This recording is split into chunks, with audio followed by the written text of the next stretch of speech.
The Trump administration, several government groups are facing cuts to funding across the board. Yeah, the USDA has cut more than $1 billion in funding to schools and farms, but another major impact is on local food banks and here in our area as well. Our reporter Tyler Oldano joins us in studio tonight to break this down. So Tyler, what programs exactly are losing funding?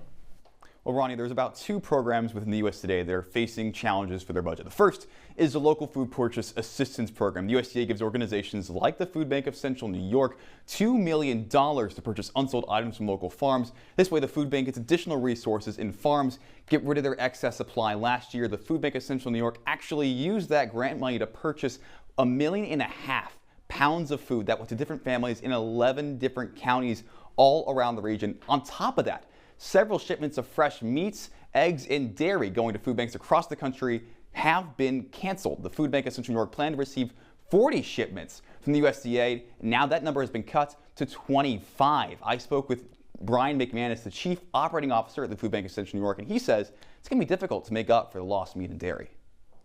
Those things are hard to replace, to be quite honest with you. When USDA does enact a program, it is without fail very impactful. It's very effective, and there's not really another entity that can step into any void if USDA backs down.